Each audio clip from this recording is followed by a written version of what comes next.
大家好，我係 Wono。2025年最新超人 Omega 已經有最新嘅登場影片睇啦。雖然預告片入邊只係得超人嘅黑影，但係啲35秒已經令我有啲感覺。成個預告片嘅模式同前年嘅超人布雷薩好相似，都係以白煙做背景，而超人都係以黑影現身。預告都有影到超人嘅武器，大家可以見到佢好似超人7號嘅飛刀。就咁睇超人嘅上半身，唔知大家會唔會好似我咁覺得佢同超人Z有少少似樣呢？佢嘅眼睛都係同超人Z一樣係鑽石眼。講開超人7號，又講開超人Z，唔知佢會唔會同超人 Zero 有關係呢？佢係咪同超人 Zero 有關係就唔知啦。但呢款耳機就一定同超人 Zero 有關係。日本品牌 AG 同超人 Zero 合作，隆重推出限量版真無線藍牙耳機 Contribute Ultimate Zero Version， 全球只有5000部。充電盒以超人 Zero 嘅經典形象打造，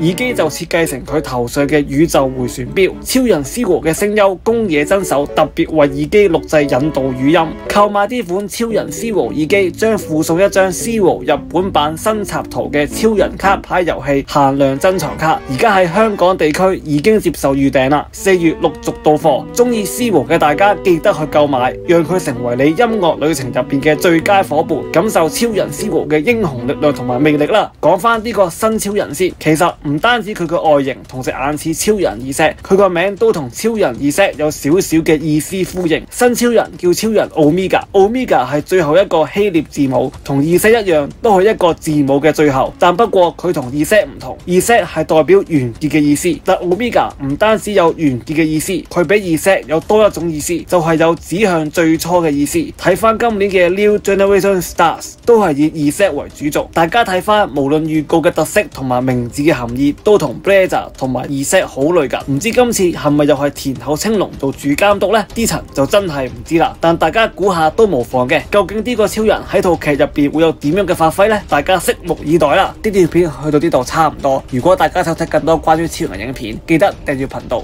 仲有撳埋個鐘仔，一有新影片我即刻知道。唔好唔記得讚好、留言同埋分享呢條片出去。呢條片去到呢度，我哋下條片見，拜拜。